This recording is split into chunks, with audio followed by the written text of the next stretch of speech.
اعوذ باللہ السمیع العلیم من الشیطان الرجیم بسم اللہ الرحمن الرحیم الحمد للہ رب العالمین والصلاة والسلام علی اشرف الانبیاء والمرسلین خاتم النبیین رحمۃ للعالمین ابی القاسم محمد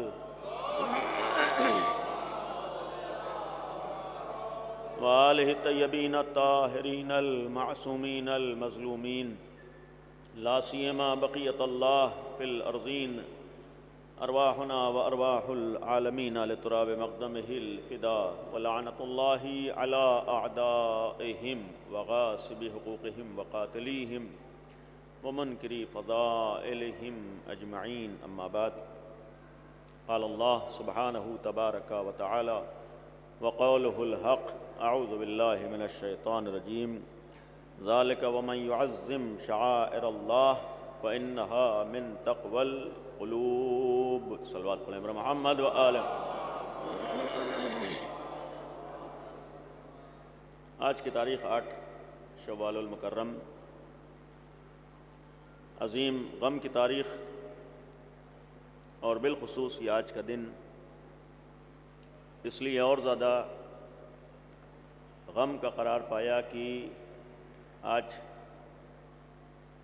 اس عظیم ظلم کو 100 سال مکمل ہو گئے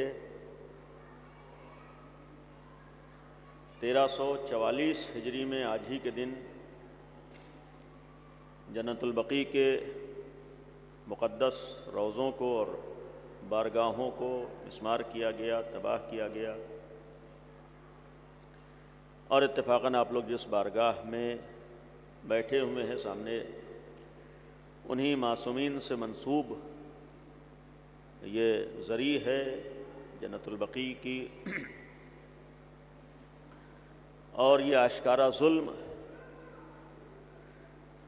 جو اس ترقی یافتہ دور میں بظاہر سامنے آیا، اور اس سے بڑھ کر ظلم اور المیہ یہ ہے کہ آج 100 سال مکمل ہو گئے لیکن وہ جگہ اور وہ بارگاہیں اور وہ قبریں اسی طریقے سے تباہ اور مسمار موجود ہیں، جو ایک طرف اپنی مظلومیت کا بھی کلمہ پڑھ رہی ہیں اور دوسری طرف عالم انسانیت کی بے حسی اور عالم اسلام کی بے غیرتی کا بھی جنت البقیع کی قبریں مظاہرہ کر رہی ہیں۔ ورنہ اگر عالم اسلام بے حسی اور بے غیرتی کا شکار نہ ہوتا تو یہ 100 سال اس طریقے سے جنت البقیع تباہ اور مسمار باقی رہ جاتا نہیں ہو سکتا تھا۔ یقیناً ایک عظیم ظلم ہے، اور یہ بھی ایک افراد آشنا ہے کہ اس سال جب 100 سال پہلے 1344 ہجری میں جنت البقیع کو توڑا گیا اور قبروں کو مسمار کیا گیا، جب ہی سے مومنین کی طرف سے آواز احتجاج بلند ہوتی رہی، اور اس احتجاج کے طور پر یہ ذکر اہل بیت اور مجالس اعضاء کا سلسلہ بھی رہا، تاکہ ہم اس بات کا بھی اعلان اور اظہار کرتے رہیں کہ ہم ظالم کے خلاف ہیں، ہم مظلوم کے ساتھ ہیں، اور دوسری طرف اس آواز کے ذریعے سے اپنی گویا اس ذمہ داری اور اس فریضے کا اظہار بھی کرتے رہیں کہ ہم بے حس اور بے غیرت قوم نہیں ہیں، بلکہ ہمارے اندر حس اور غیرت پائی جاتی ہے۔ اور بہرحال ابھی یہ گفتگو تھی، انشاءاللہ دعا کیجیے اور مومنین کی دعاؤں میں اثر ہوتا ہے، لیکن مشیت پروردگار اپنی جگہ مسلم ہے اور اس کے آگے ہم لوگ سر تسلیم کو خم کرتے ہیں، لیکن دعا یہی ہے، کوشش یہ ہے، اور انشاءاللہ تمنا یہی ہے کہ سال آئندہ ہم لوگ جنت البقیع کی تباہی کا تذکرہ کرنے کے بعد وہاں پر جنت البقیع میں جس اعتبار سے روضے تعمیر ہونا چاہیے، اس اعتبار سے روضوں کو اپنی نگاہوں سے دیکھ کر ہم اس کا بھی تذکرہ کریں، اور بلکہ یہ کہوں کہ اس کا جشن ہم منا رہے ہوں۔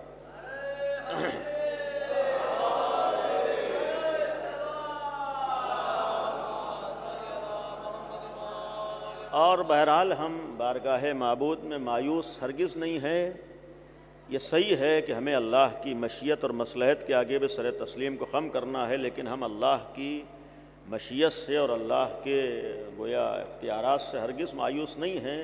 اور پھر بالخصوص جب ہمارے پاس ایسے وسیلے موجود ہیں، ہو سکتا ہے ہماری زبانوں میں اثر نہ ہو، لیکن ہمارے وسیلے ایسے ہیں کہ جن کی رسائی بارگاہ پروردگار میں ہوتی ہے، ہم انہی وسیلوں کو جن کی قبور کو اور جن کے مقبروں کو توڑا گیا، یہ بھی بچوں کے لیے عرض کر دوں ابتدائی میں، بہرحال طولانی گفتگو نہیں ہوگی، کہ وہاں پر جو سب سے یعنی ثابت ہے، مسلم ہے اور جو محترم قبریں تھیں، 4 اماموں کی قبریں تھیں، اور آپ کے سامنے چاروں اماموں کے نام بھی اس زری کے اوپر لکھے ہوئے ہیں، یعنی دوسرے امام حسن مجتبیٰ علیہ الصلوۃ والسلام، چوتھے امام زین العابدین علیہ الصلوۃ والسلام، پانچویں امام محمد باقر علیہ الصلوۃ والسلام، اور چھٹے امام جعفر صادق علیہ الصلوۃ والسلام۔ ان 4 اماموں کی قبریں وہاں پر ایک عمارت کے اندر، ایک زری کے اندر چاروں اماموں کی قبریں موجود تھیں، جس کی آپ لوگ آج بھی تصویر، جو قبروں کی تباہی کی جو منظر آتے ہیں، ایک اینٹوں کے ذریعے سے کسی حد تک باقی رکھا گیا ہے۔ یعنی یہ 4 اماموں کی قبریں مسلم ہیں، ثابت ہیں، اور جگہ بھی معین ہے کہ وہ معصومین کی قبریں ہیں اور اماموں کی قبریں ہیں۔ اور ایسا نہیں ہے کہ صرف 4 اماموں کی قبریں ہیں، زیادہ احتمال یہی ہے اور شہرت یہی ہے کہ صدیقہ طاہرہ شہزادی کونین حضرت فاطمہ زہرا سلام اللہ علیہا کی قبر مبارک بھی اسی جنت البقیع میں ہو۔ یہ بات میں جوانوں کے لیے عرض کر دوں کہ ہمارے ہاں ابھی آج تک 1400 سال میں یہ کنفرم نہیں ہے، ثابت نہیں ہے، کسی کو پتہ نہیں ہے کہ صدیقہ طاہرہ کی قبر مبارک کہاں ہے۔ یہ بھی شہزادی کونین کی مظلومیت کا ایک پہلو ہے، اور بعض روایات اور واقعات کے مطابق یہ ایک راز ہے، جس راز سے اس وقت پردہ اٹھے گا جب منتقم خون اہل بیت ظہور فرمائیں گے۔ یعنی اس لیے کہ چونکہ خود شہزادے کونین نے وصیت کی تھی کہ مجھے رات میں دفن کیا جائے اور قبر کو پوشیدہ رکھا جائے، یعنی یہ ہمارے ہاں اگر جنت البقیع میں احتمال ہے، شہرت ہے، تو جنت البقیع میں کہاں پر ہے کسی کو نہیں معلوم ہے۔ جیسے 4 اماموں کے قبروں کا پتہ ہے، لیکن صدیقہ طاہرہ کی قبر کا کسی کو، یہ ایک مظلومیت ہے۔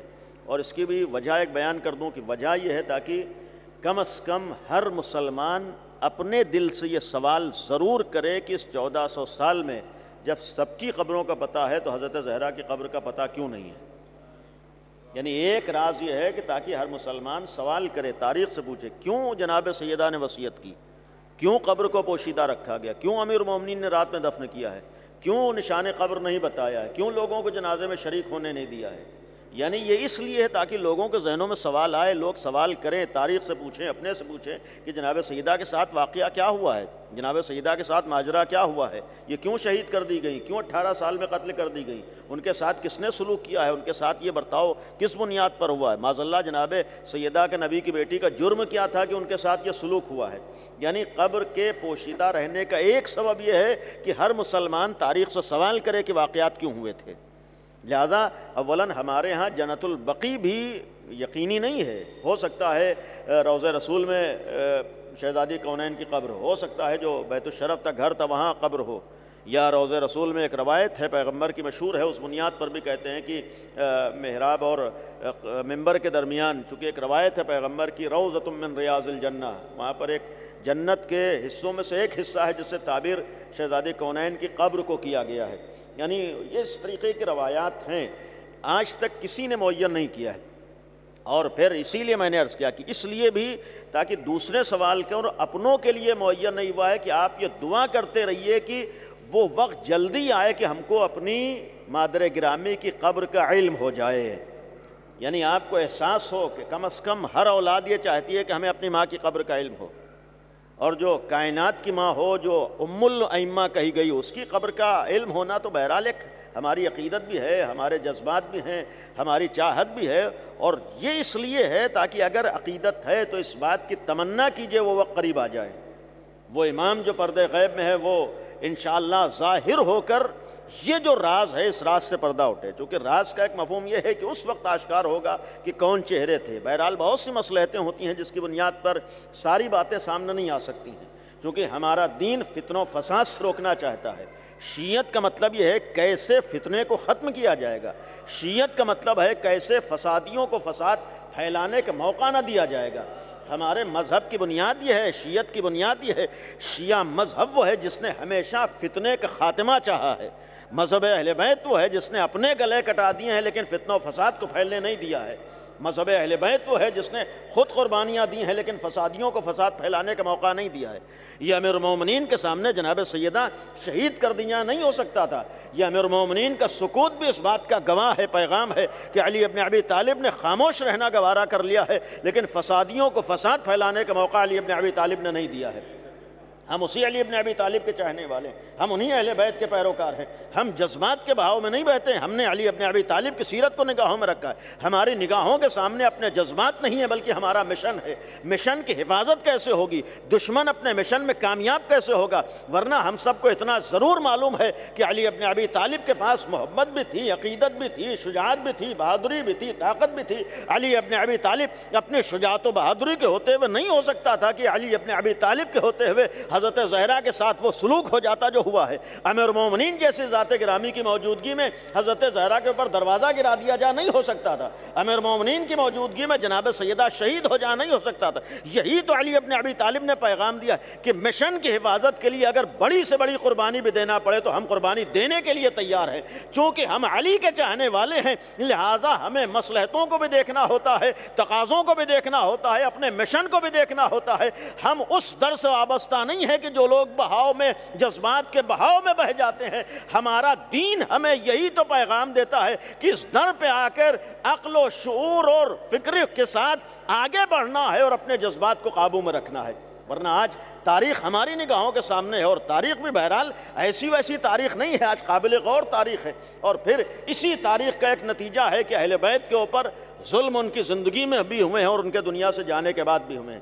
دنیا میں لوگوں کے ساتھ مخالفتیں بہت حد تک زندگی میں ہوتی ہیں، دنیا میں موجود رہتے ہیں تب مخالفتیں ہوتی ہیں، لیکن یہ آل محمد ہے جن کی مخالفتیں جب تک زندہ رہے تب تک ہوتی رہیں اور دنیا سے جانے کے بعد آج بھی مخالفتوں کا سلسلہ موجود ہے، پایا جا رہا۔ اور خود یہ جنت البقیع کی تباہی اس بات کا یہ بھی پیغام ہے کہ آل محمد ایسے حق افراد کا نام ہے کہ جب تک موجود رہے حق کا پیغام دیتے رہے، حق کی طرف دعوت دیتے رہے اور باطل کے چہروں کو آشکار کرتے رہے۔ اور پھر آل محمد ایسے حق ہیں کہ ان سے منسوب بارگاہیں بھی دنیا میں پیغام حق دے رہی ہیں، اور اگر یہ بارگاہیں پیغام حق نہ دے رہی ہوتی تو آج دشمن انہیں تباہ کرنے کی فکر میں نہ ہوتا۔ یہ جنت البقیع کی تباہی اس لیے تھی کہ دشمن کو ان بارگاہوں سے بھی خوف ہے۔ اب یہاں پر ایک بات عرض کروں گا، جنت البقیع کو تباہ کیا گیا، آپ کے سامنے ہے سامرہ، آپ کے سامنے کچھ ہی عرصے پہلے دشمنوں نے اسے اپنے اعتبار سے تباہ کرنے کی کوشش کی۔ الحمدللہ وہاں پر مومنین کی رسائی تھی، مومنین کے اختیارات تھے، دوبارہ بڑی شان سے وہ روزہ تعمیر ہو گیا سامرہ میں 2 اماموں کا۔ جناب زینب کے روزے کے لیے کتنی کوششیں ہوئی شام میں تباہ کر دینے کی، ختم کر دینے کی، لیکن اہل ولا کے ہوتے ہوئے، نوجوانوں کے ہوتے ہوئے، مومنین کے ہوتے ہوئے، اہل بیت کے چاہنے والوں کے ہوتے ہوئے دشمنان انسانیت ہمت نہیں کر پائے جناب زینب کے روزے کو تباہ کر دیں، لیکن کوششیں تھیں۔ اور پھر ظاہر سی بات ہے عراق میں جو داعش آئے تھے، داعش کا مشن ہی یہ تھا کہ کربلا کو تباہ کر دیا جائے، روزے کو تباہ کر دیا جائے، یعنی ان کا مشن یہ تھا کہ جو صورتحال آج جنت البقیع کی آپ دیکھ رہے ہیں وہی صورتحال کربلا و نجف کی ہو جائے، یعنی اس ارادے سے وہ لگائے تو بہت حد تک آگے بڑھ گئے تھے۔ ہم سلام کریں ان نوجوانوں کو جنہوں نے اپنی جانوں کا نذرانہ پیش کر دیا ہے لیکن دشمنان اسلام کو ان کی کوششوں میں کامیاب نہیں ہونے دیا ہے، جنہوں نے قربانیاں دی ہیں، جنہوں نے جانفشانیاں کی ہیں، جنہوں نے ایسے موقع پر اپنی جانوں کا نذرانہ پیش کر کے روزوں کی حفاظت کی ہے۔ تو پہلی چیز ہے کہ خود روزے بھی پیغام حق پہنچانے کا ذریعہ ہوتے ہیں۔ اب یہاں پر ایک چیز قابل غور ہے کہ اگر آج دشمن ان روزوں کا مخالف ہے تو اس سے ہمیں اس بات کا بھی احساس رہنا چاہیے کہ معصومین سے منسوب آثار بھی دشمنوں کی نگاہوں میں کھٹکتے ہیں، یعنی خود اہل بیت ہی دشمن کی نگاہوں میں نہیں کھٹکتے ہیں بلکہ اہل بیت سے جو چیزیں منسوب ہو جاتی ہیں دشمن اس کا بھی مخالف ہوتا ہے۔ یعنی یہ خود تباہ کر دینا اس بات کی دلیل ہے کہ دشمن کی نگاہوں میں آثار بھی کھٹک رہے ہیں۔ جس طریقے سے انہوں نے اہل بیت کو زہر دیا، قتل کیا، ختم کیا، اسی طریقے سے ان کے آثار کو بھی مٹانے کی کوششیں ہیں۔ یعنی گویا جس طریقے سے انہیں اہل بیت کی ذات سے خوف تھا، ویسے ہی آل محمد سے منسوب آثار سے بھی آج دشمن کو خوف ہے۔ تو اس کا ایک پیغام یہ بھی ہے جنت البقیع کے ضمن میں کہ ہم ان آثار کو بھی باقی رکھیں، ان آثار کی طرف توجہ دیں جو لوگوں کو اہل بیت کی طرف متوجہ کرتی ہیں۔ یعنی آج نام اہل بیت پر ہماری ذمہ داری ان آثار کی حفاظت کرنا بھی ہے جو ہمیں اہل بیت کی طرف لے کر جاتی ہیں۔ اور اس سے اتنا تو ثابت ہو گیا کہ دشمن اگر کسی چیز کا مخالف ہوتا ہے تو اس کے آثار کا بھی مخالف ہو جاتا ہے۔ یہ خود جنت البقیع کی مخالفت اس بات کا پیغام ہے کہ جو جو چیزیں آثار اہل بیت ہوں گی دشمن اس کی مخالفت کرتا رہے گا۔ اور بات کو جمع کرتے ہوئے ایک جملہ عرض کروں گا کہ اگر جنت البقیع کو آثار کی بنیاد پر منہدم کیا گیا ہے تو جو جو آثار آل محمد نے بتائے تھے انہی آثار میں آج ہماری خواتین کے سروں پر حجاب و پردہ بھی ہے۔ یقین کہ یہ بھی آثار ہیں جو پیغام اہل بیت دیتے رہتے ہیں، لہذا ہر زمانے میں دشمن اس اثر کو بھی مٹانا چاہتا ہے۔ محبت کا مطلب یہ ہے کہ ہم اس آثار کو باقی رکھنے کی کوشش کریں۔ اگر جنت البقیع کی تباہی کے اوپر آواز احتجاج بلند ہو رہی ہے تو پھر ہماری کوشش ہو کہ ہر اس اثر کی حفاظت کی کوشش ہمارے درمیان ہونا چاہیے جس چیز کو اہل بیت نے پیغام کے طور پر پہنچایا تھا۔ لہذا جنت البقیع جیسی ایک مقدس بارگاہ، اور دوسری چیز وہاں پر جو عرض کیا کہ صدیقہ طاہرہ بھی ہیں، اور بچوں کے لیے کہ وہاں بہت سے اصحاب کی قبریں تھیں۔ بعض روایات میں کئی سو اصحاب تک آیا ہے، کئی سو اصحاب پیغمبر کی۔ مدینے کا سب سے پہلا قبرستان یہی جنت البقیع۔ ختمی مرتبہ جب پیغمبر اکرم جب مدینہ تشریف لائے ہیں تو سب سے پہلا قبرستان جو، اور پھر آہستہ آہستہ جس نے قبرستان کی باقاعدہ شکل اختیار کی ہے وہ جنت البقیع ہے۔ اور اس میں سب سے پہلے جو صحابی پیغمبر دفن ہوئے تھے وہ جناب عثمان ابن مظعون تھے۔ یعنی پیغمبر کے ایک عظیم صحابی تھے جناب عثمان ابن مظعون، سب سے پہلے وہ دفن ہوئے ہیں، خود پیغمبر کی زندگی میں دفن ہوئے ہیں۔ اس کے علاوہ پیغمبر کی تقریباً تمام ازواج کی قبریں جنت البقیع میں تھیں۔ یعنی پیغمبر کی تقریباً تمام ازواج کی قبریں جنت البقیع میں تھیں۔ پیغمبر کے چچا کی قبر جنت البقیع میں، پیغمبر کی پھوپھیوں کی قبر جنت البقیع میں، پیغمبر کے دیگر بہت سے اصحاب کی قبریں جنت البقیع میں، پیغمبر کے بیٹوں کی قبریں جنت البقیع میں، جو بیٹے کمسنی میں جن کا انتقال ہو گیا ان کی قبریں بھی جنت البقیع میں۔ پیغمبر کی وہ بیٹیاں یعنی جنہیں پیغمبر نے پالا تھا، جنہیں جناب خدیجہ لے کر آئی تھیں، جنہیں بنت نبی پالنے کی بنیاد پر کہا جاتا ہے، ان تمام بیٹیوں کی قبریں بھی جنت البقیع میں۔ یعنی مقصد یہ ہے کہ وہاں پر صرف 4 اماموں کی قبریں نہیں ہیں، وہاں ایسا نہیں ہے کہ صرف شیعوں سے متعلق قبریں ہیں۔ یعنی اس کا مقصد ہے جنت البقیع کی تباہی کسی خاص فرقے اور کسی خاص مسلک سے متعلق نہیں تھی، بلکہ کم از کم جنت البقیع کا تعلق عالم اسلام سے تھا۔ بھائی عالم اسلام میں اصحاب کی قبروں کو توڑا گیا ہے، اور یہاں پر ایک جملہ کہنے کا حق ہے کہ اگر جنت البقیع میں بہت سے اصحاب کی قبریں تھیں جو مسلم ہے، تو آج بہت سے افراد جو قدم قدم پر صحابیت کی دہائی دیتے ہیں، جو بہت سے افراد صحابیت کو اپنے مفاد کے لیے ذریعہ بناتے ہیں، بھائی اگر احترام اصحاب کی بات ہے، اصحاب کے تقدس کی بات ہے، اور اصحاب کے سلسلے میں تمہارے عقیدت وابستہ ہے، تو جہاں پر اصحاب پیغمبر کی قبروں کو تباہ کیا جا رہا ہو، کم از کم وہاں بھی تو تمہاری غیرت سامنے آ رہی ہو۔ بھئی یہ کون سی عقیدت ہے، کون سے جذبات ہیں کہ اصحاب پیغمبر کی قبریں توڑی جا رہی ہوں اور عالم اسلام خاموش بیٹھا ہو؟ اور پھر اس سے بڑھ کر ایک قابل غور چیز ہے کہ جہاں پر اتنی مقدس بارگاہیں تھیں، نظریہ کیا ہے؟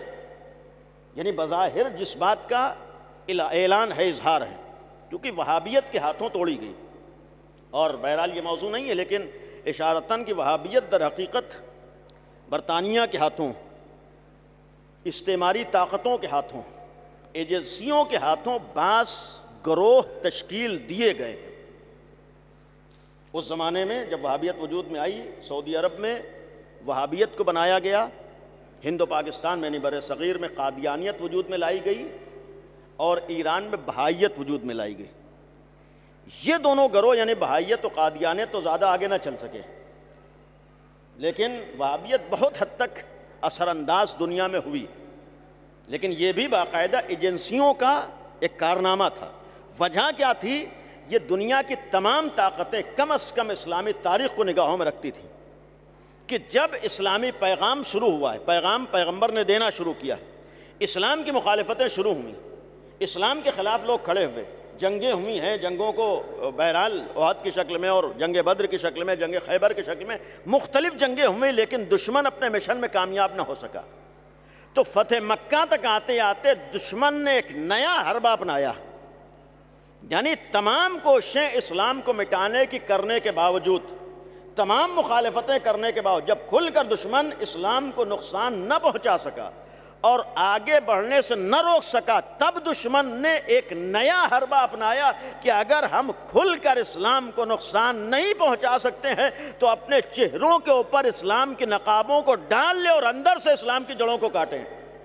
لہذا یقین رکھیے کہ جتنا نقصان ان نام نہاد مسلمانوں سے اسلام کو ہوا، اتنا نقصان ان دشمنوں سے نہیں ہوا جتنا کھل کر سامنے آئے تھے۔ یعنی اسلامی تاریخ گواہ ہے کہ وہ دشمن نقصان نہیں پہنچا سکے۔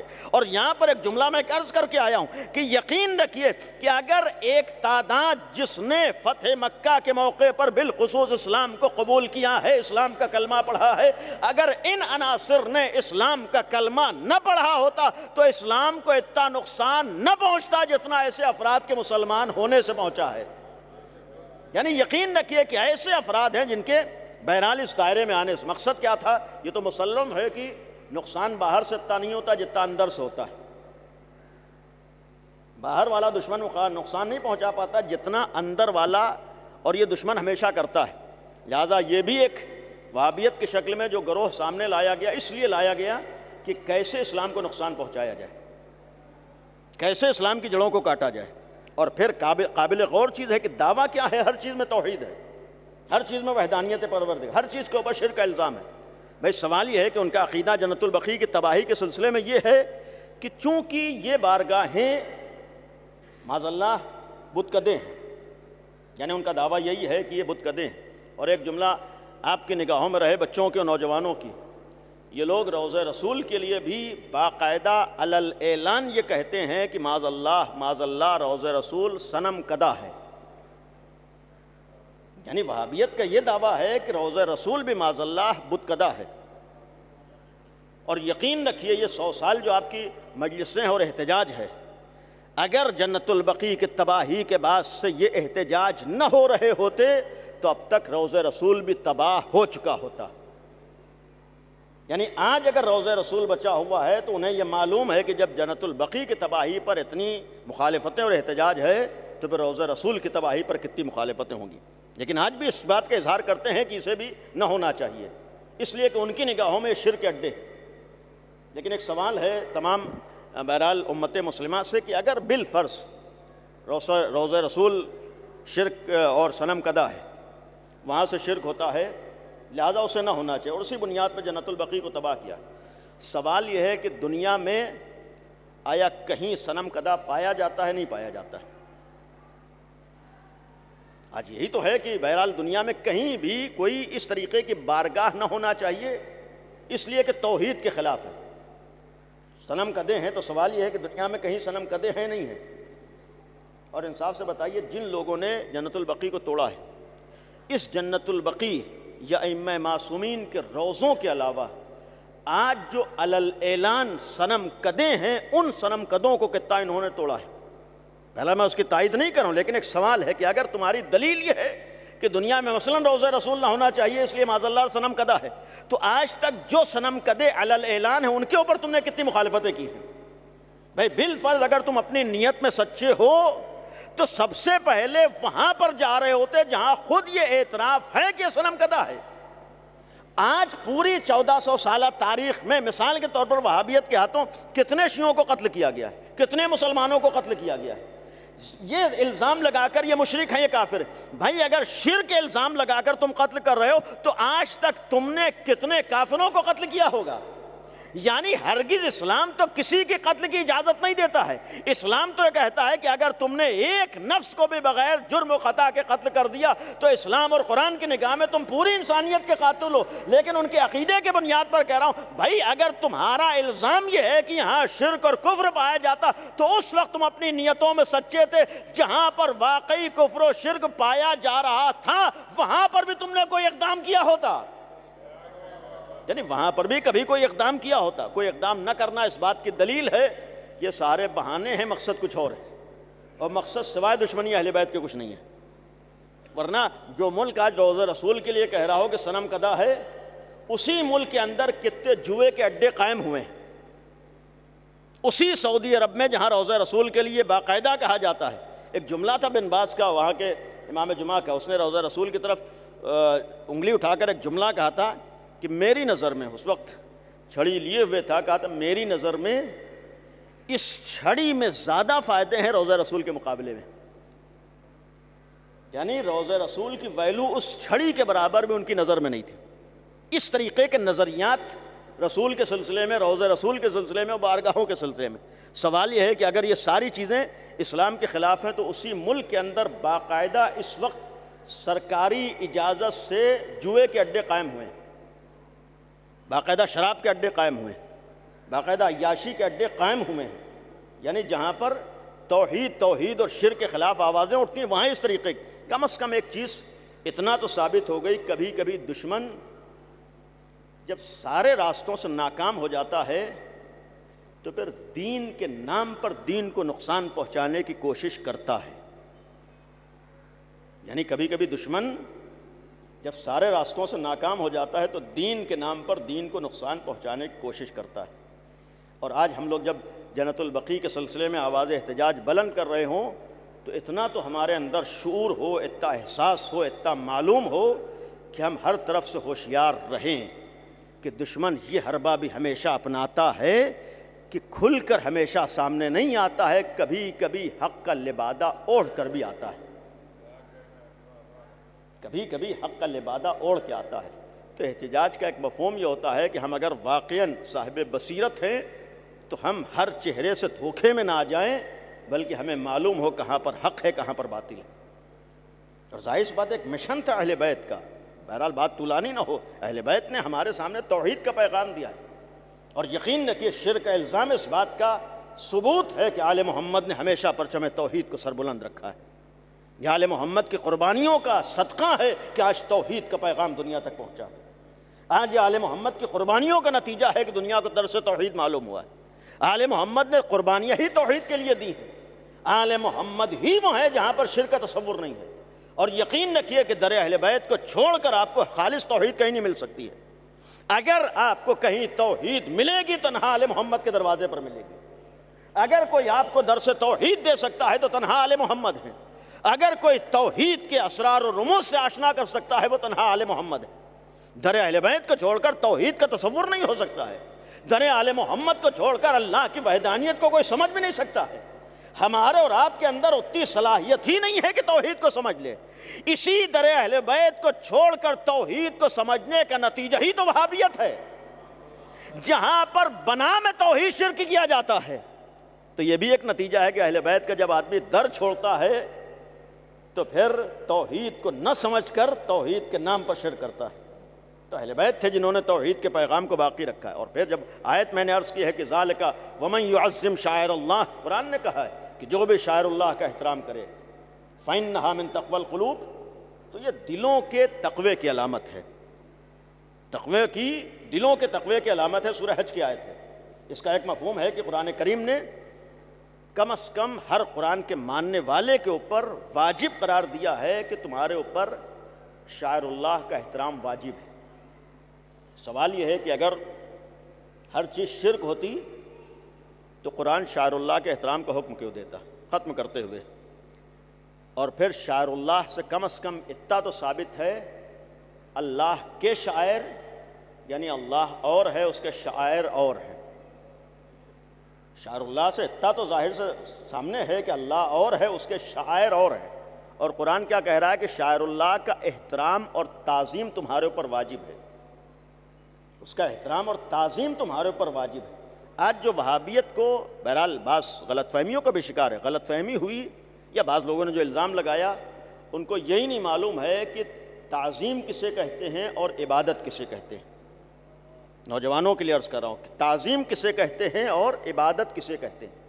اسلامی نقطہ نظر سے اللہ کے علاوہ ہر ایک کی عبادت حرام ہے۔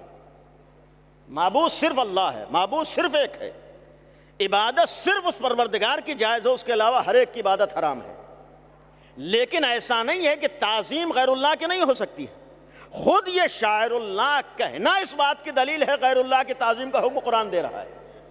اللہ کے علاوہ بہت سے لوگوں کی تعظیم کا قرآن نے حکم دیا، ماں باپ کی تعظیم کا قرآن نے حکم دیا ہے، تو ماں باپ کی تعظیم بھی یہ غیر اللہ کی تعظیم ہے۔ یعنی اللہ کی صرف عبادت جائز ہے اور تعظیم اللہ کی بھی ہے، اور اللہ کے علاوہ بہت سی چیزوں کی بھی ہے، اور انہی چیزوں میں سے شاعر اللہ کی تعظیم کی بات کہی۔ ایک بات عرض کرتے ہوئے ختم کر رہا ہوں، شاعر اللہ کی تعظیم کا مفہوم کیا ہے؟ البتہ ہمارے ہاں ذریح، روضہ، علم، تعزیہ یہ سارے شاعر اللہ میں ہیں، اور قرآن نے بعض جگہوں پر شاعر اللہ کی مثال بھی پیش کی ہے۔ ان الصفا والمروۃ من شعائر اللہ، یعنی بطور مثال قرآن نے کہا ہے کہ صفا و مروہ کی پہاڑیاں بھی شاعر اللہ میں سے ہیں، یا قرآن نے ایک جگہ پر کہا ہے کہ والبدن جعلناها لکم من شعائر اللہ، کہ وہ جانور جو قربانی کے لیے تم لے کر آتے ہو وہ قربانی کا جانور بھی شاعر اللہ میں سے ہے۔ یعنی یہ بعض مثالیں قرآن میں موجود ہیں کہ صفا و مروہ کی پہاڑیاں شاعر اللہ میں سے ہیں، وہ قربانی کا جانور شاعر اللہ میں سے ہے، اور دوسری جگہ قرآن کیا کہہ رہا ہے کہ تمہارے اوپر شاعر اللہ کا احترام واجب ہے، تمہارے متقی ہونے کی دلیل ہے، یہ قرآن کہہ رہا ہے۔ سوال یہ ہے کہ اگر مثالیں دے کر قرآن نے کہا ہے کہ یہ شاعر اللہ ہے تو اس کا مطلب کیا ہوگا؟ پہلا سوال یہ ہے کہ صفا و مروہ کیوں شاعر اللہ ہیں؟ اس لیے شاعر اللہ ہے کہ صفا و مروہ کی پہاڑیاں، اس سے پہلے ایک جملہ بچوں کے لیے کہ شاعر اللہ کے جو معنی ہوتے ہیں، ہمارے یہاں ایک اس وقت ترقی کا ایک نتیجہ یہ بھی ہے کہ بہت سی اردو کے الفاظ ہم لوگ جلدی، ہمارے نوجوان نہیں متوجہ ہو پاتے ہیں۔ ایک ہمارے مجبوری یہ ہے کہ اردو کے بہت سے الفاظ ہم لوگوں کے لیے نامفہوم ہوتے ہیں، ناآشنا ہوتے ہیں۔ اردو کے الفاظ چھوڑیے تو آج تو نوبت یہ آئی ہے کہ آپ اگر کوئی عدد بیان کیجئے نوجوانوں کے سامنے، مثال کے طور پر 37 کہیے تو بچے پوچھتے ہیں 37 کتنے ہوئے؟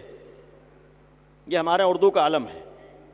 تو بہت سے اردو کے الفاظ نامفہوم رہ جاتے ہیں، یہ بھی ایک ہماری ذمہ داری، کم از کم ہم اپنی زبان سے آشنا ہوں۔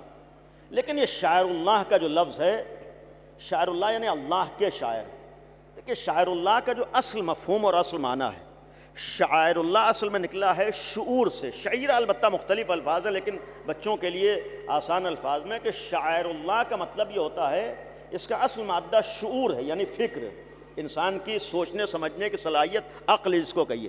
یعنی شاعر اللہ گویا وہ چیز جو آپ کے شعور کو اللہ تک پہنچائے،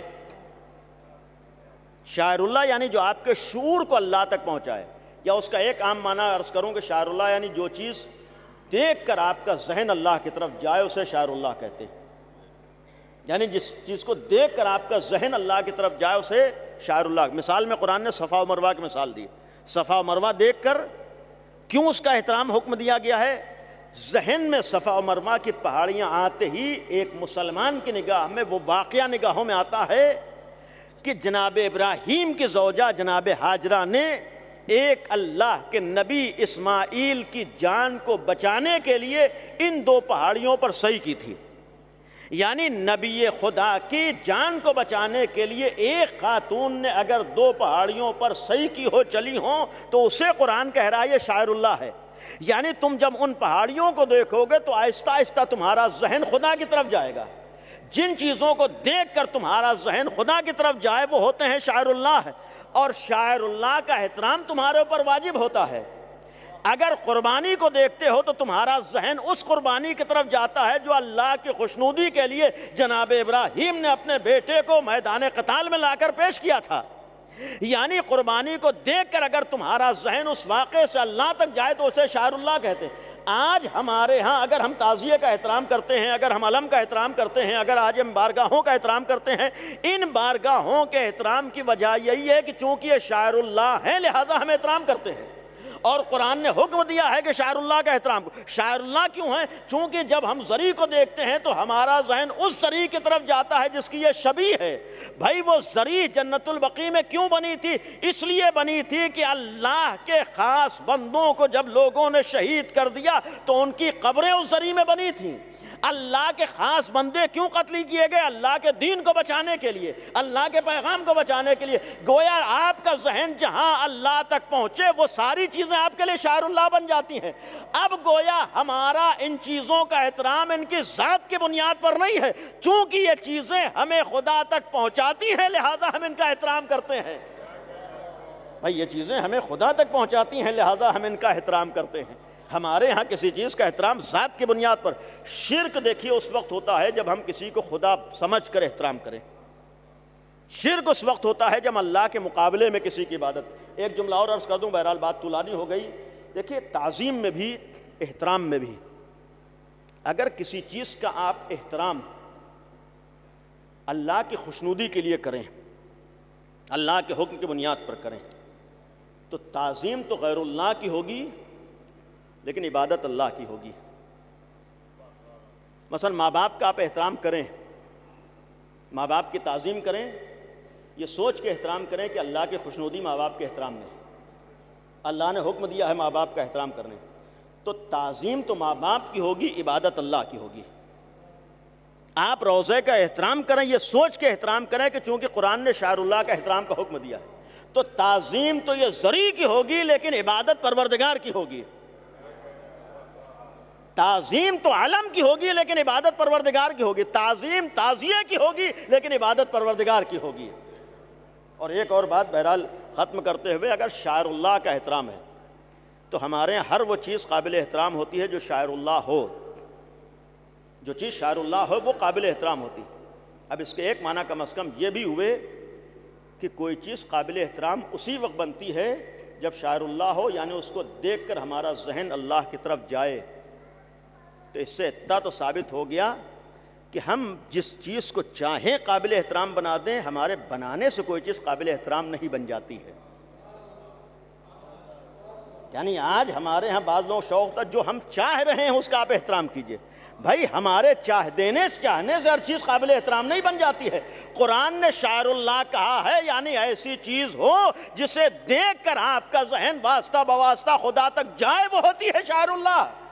اور اگر عزاداری اہل بیت اور عزاداری سید الشہداء سے متعلق چیزوں کو شاعر اللہ کہا گیا ہے، تو اس عزاداری میں وہی چیزیں آ سکتی ہیں جنہیں دیکھ کر ہمارا ذہن معبود تک جا رہا ہو، پروردگار تک جا رہا ہو، اور وہی چیزیں قابل احترام ہوتی ہیں۔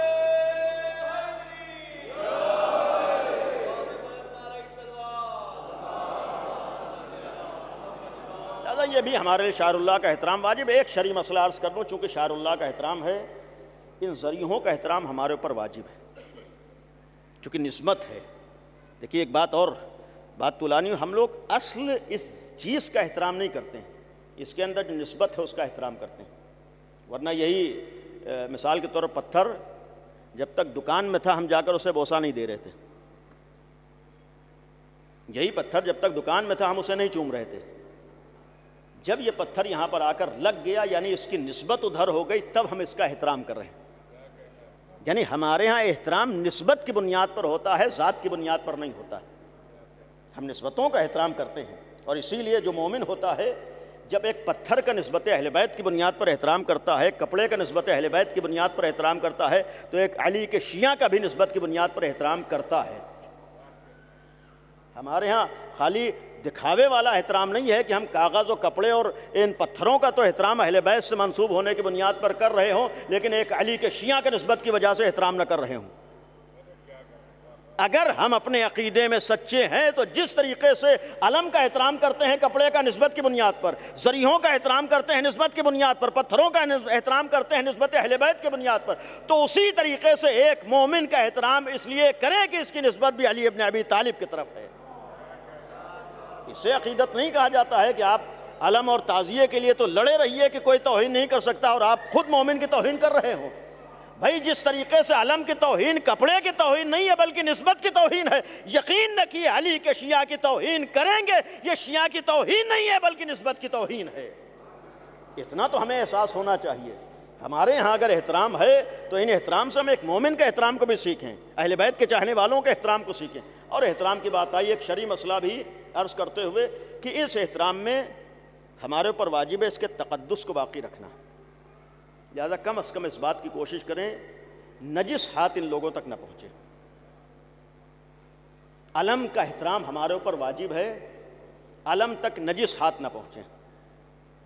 آپ کسی کو روک نہیں سکتے ہیں, لیکن کم از کم اتنے شرائط تو رکھ سکتے ہیں کہ کھلے عام ہر ایک ان چیزوں کو آ کر نجس کر کے نہ چلا جائے.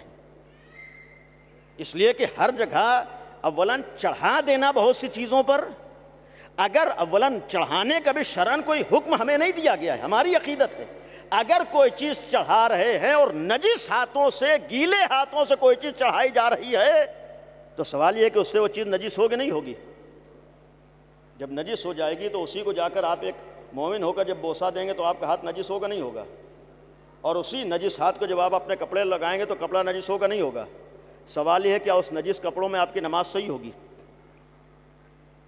ایک مسئلہ یہ. دوسرا مسئلہ ہے کہ ان کا احترام واجب ہے نہیں واجب ہے. ہمارے اوپر ان چیزوں کا احترام واجب, لہذا کم از کم بعض معاملات میں جذبات میں آئے بغیر ہم بعض شرعی مسائل کا بھی خیال کریں. مَن یعظم شعائر اللہ کا ایک معنی یہ ہے کہ قدم قدم پر ہم ان کی تعظیم کا پاس و لحاظ کر کے پیغام دیں کہ ہمارے ہاں جب ان منسوب بارگاہوں کا احترام اتنا زیادہ ہے تو اصل اہل بیت کا احترام کتنا ہماری نگاہوں میں ہوگا. جب اہل بیت سے منسوب ذریعوں کا احترام ہے تو اصل ذریع کا احترام کتنا ہمارے دلوں میں ہوگا. اس لیے کہ اہل بیت کو جس طریقے سے ستایا گیا ہے, جنت البقیع کی تباہی معمولی بات نہیں ہے. یہ بھی کم مظلومیت نہیں ہے کہ آج تک حضرت زہرا کی قبر کا پتہ نہ ہو. یہ معمولی غم نہیں ہے کہ اگر آج ایک شیعہ حضرت زہرا کی قبر پر جانا چاہے تو نہیں جا پاتا ہے. آج تو جو قبریں موجود ہیں وہاں نہیں جا پاتے ہیں, تو وہ تو پتہ بھی نہیں ہے. یہ بھی ایک مظلومیت ہے. اور پھر ذرا دل پہ ہاتھ رکھ کے سوچئے کہ آج جو پردہ غیب میں امام موجود ہے, اس امام کے لیے کتنا بڑا امتحان تھا. ابھی جنت البقیع کی تباہی کا تذکرہ تھا. جس وقت جنت البقیع تباہ کی گئی 100 سال مکمل ہو گئے آج. ایک بات عرض کرتے ہوئے کہیں اور بھی کیا ہے, مولا کائنات کے لیے آسان امتحان نہیں تھا. علی جیسے غیرتدار کے سامنے حضرت زہرا شہید کر دی جائیں معمولی بات نہیں تھی. امام علی, آپ یقین رکھیے, امام علی سے بڑا کائنات میں کوئی صابر ہو ہی نہیں سکتا ہے.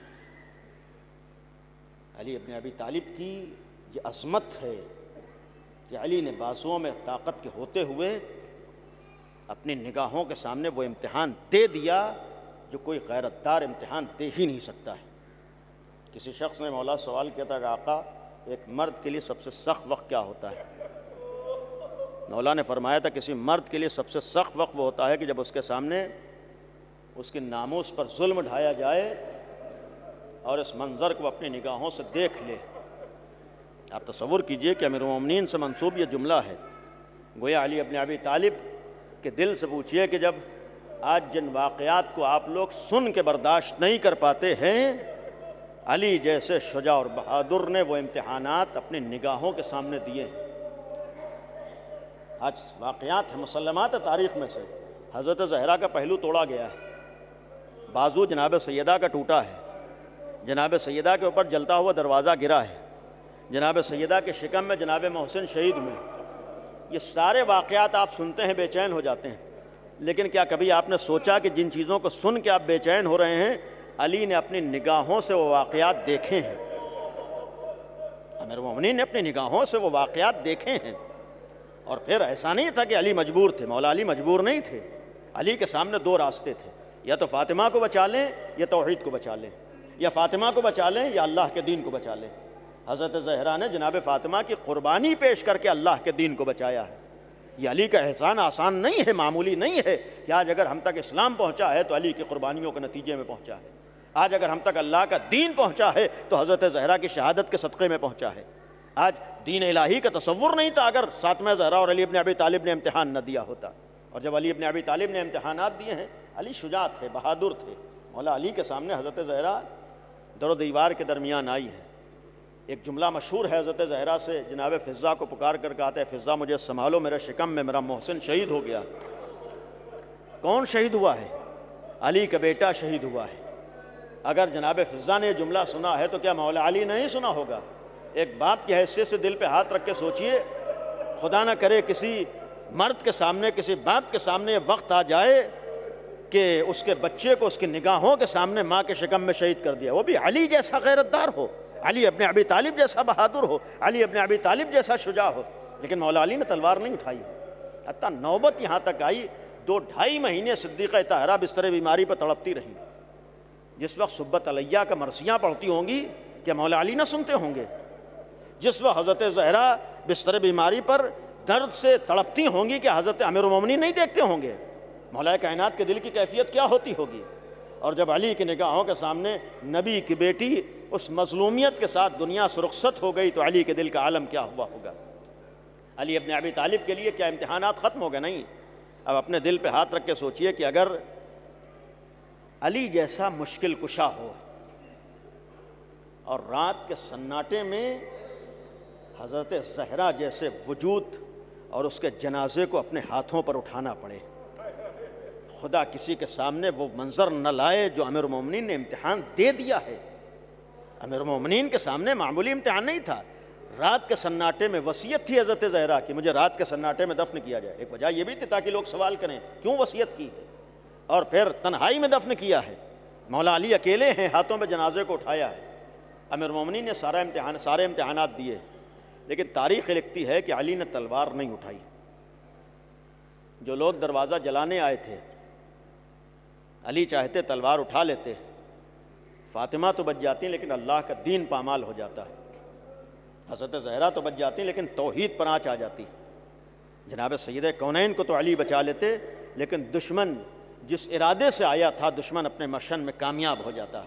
علی نے قربانی دے کر دشمن کو اس کے مشن میں کامیاب نہیں ہونے دیا، ورنہ مولا کائنات تلوار اٹھا سکتے تھے، بس ختم کیا۔ علی نے تلوار نہیں اٹھائی۔ رات کے سناٹے میں حضرت زہرا کو دفن کیا گیا۔ صبح کا وقت ہے، ایک روایت ہے ظاہراً جناب مقداد سے ہے یا جناب ابو ذر سے، جناب مقداد سے ظاہراً ہے، جناب سید کونین کو دفن کر کے آ رہے ہیں، ادھر سے کچھ لوگ آتے ہوئے دکھائی دیے، سوال کیا کہ کیا بنت نبی کے تشییع جنازہ میں نہیں جاؤ گے؟ مقداد نے جواب دیا کہ نبی کی بیٹی تو رات میں تنہائی میں دفن کر دی گئی۔ جیسے ان ظالموں نے ملعونوں نے سنا تو ایک تو یہاں پر جناب مقداد کو مارنا شروع کیا، اور اس کے بعد بس ایک جملہ کہا۔ امیر المومنین نے حضرت زہرا کی قبر کے 40 نشان بنائے تھے، روایت ہے 40 نشان قبر بنائے تھے تاکہ یہ جو احتمال تھا جسارت کا، قبر پر جسارت نہ ہونے پائے۔ یہ جو مولا کائنات کی قبر 100 سال یعنی بنی امیہ کے زمانے تک پوشیدہ رہی، اس کا سبب یہی تھا کہ امیر المومنین کی قبر کی تو اوپر توہین نہ ہونے پائے، لہذا امیر المومنین کی قبر کبھی 100 سال تک نہیں علم تھا لوگوں کو۔ ہارون کے زمانے میں قبر امیر المومنین کے بارے میں پتہ چلا ہے، لوگ اہل بیت جانتے تھے لیکن عام لوگوں کو نہیں معلوم تھا۔ یہی حضرت زہرا کی قبر کی پوشیدگی کا ایک سبب یہ بھی تھا کہ جسارت نہ ہو۔ 40 نشان قبر بنائے۔ جیسی لوگوں نے سنا کہ رات میں حضرت زہرا دفن کر دی گئی، ایک جملہ کہا کہ ہم قبر کھود کر نبی کی بیٹی کے جنازے پر نماز پڑھیں گے۔ اپنے جرم کو چھپانے کے لیے، چونکہ یہ چیز عام ہو گئی ہے کہ نبی کی بیٹی نے وصیت کی ہو، جنازے میں شریک نہیں ہونے دیا، تو اپنے جرم کو چھپانے کے لیے لوگوں نے کہا کہ ہم قبر کو کھود کر نبی کی بیٹی کے جنازے پر نماز پڑھیں گے۔ عزیزو آپ کتابیں اٹھا کر دیکھیے، تاریخ پڑھیے، علی ابن ابی طالب اصبر الصابرین تھے۔ امیر المومنین نے وفات پیغمبر سے لے کر جو امتحانات دیے ہیں کوئی اور دے نہیں سکتا تھا۔ امیر المومنین کی نگاہوں کے سامنے پہلو توڑا گیا ہے، بازو ٹوٹا ہے، پسلیاں ٹوٹی ہیں، جناب محسن شہید ہوئے، حضرت زہرا کی شہادت ہو گئی، لیکن عزیزو مولا علی نے تلوار نہیں اٹھائی، امیر المومنین کے ہاتھوں میں تلوار نہیں آئی ہے۔ لیکن جیسے ہی کسی نے آ کر مولا علی سے کہا کہ مولا اب دشمنوں کا یہ کہنا ہے کہ ہم چونکہ جنازے میں شریک نہیں ہو سکے لہذا قبر کھود کر ہم جنازے پر نماز پڑھیں گے۔ عزیزو جیسے ہی مولا علی نے جملہ سنا، علی سے بڑا کوئی صابر نہیں ہو سکتا ہے، میں نے کہا کہ علی نے تلوار نہیں اٹھائی تھی، لیکن جیسے ہی مولا علی کو یہ معلوم ہوا کہ اب نوبت قبر کی جسارت تک آئے گی، مولا علی کے ہاتھوں میں تلوار ہے، چہرے پر آثار غضب ہے، اور مولا کائنات یہ جملہ کہتے ہوئے برآمد ہوتے ہیں کہ اب تک تو علی خاموش رہے، علی نے اب تک تلوار نہیں اٹھائی، لیکن اب اگر جسارت قبر تک آ گئی تو علی خاموش نہیں بیٹھیں گے، علی کے ہاتھوں میں تلوار ہے۔ یہ جملہ مولا علی نے فرمایا تھا تمہارے خون سے میں مدینے کی گلیوں کو رنگین کر دوں گا۔ ذرا سوچو، جس علی نے قبر کی جسارت کو برداشت نہ کیا، اب تک تو تلوار نہ اٹھائی، لیکن مولا علی کے ہاتھوں میں جب قبر کی بات آئی تو تلوار اٹھ جاتی ہے۔ ذرا پردے غیب میں رہنے والے علی کے دل سے پوچھو، جو آج ہمارا امام پردے غیب میں موجود ہے، جب اس علی کی نگاہوں کے سامنے جنت البقیع کی قبروں کو تباہ کیا گیا، جب روزوں کو توڑا گیا، ہائے وہ امام منظر کو دیکھ رہا تھا جو منظر علی دیکھ کے برداشت نہ کر سکے۔ امام عصر نے وہ منظر دیکھا ہے۔ آئیے امام کی خدمت میں پرسہ پیش کرتے ہیں، اے زمانے کے امام، ان چاہنے والوں کا پرسہ پیش۔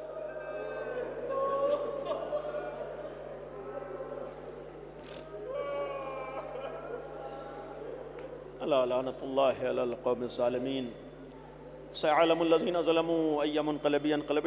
آنسوؤں کے ساتھ دعا کیجئے، خدایا ہماری اس عبادت کو قبول فرما۔ ہماری اصل دعا یہ ہے کہ خدایا جس طریقے سے ان آنکھوں نے جنت البقیع کی تباہی کے منظر کو دیکھا ہے، معبود ہم سب کو وہ دن نصیب فرما کہ ہم سب اپنی انہی آنکھوں سے جنت البقیع پر جس طریقے سے روضوں کو تعمیر ہونا چاہیے اس طریقے سے روضوں کو دیکھ سکیں۔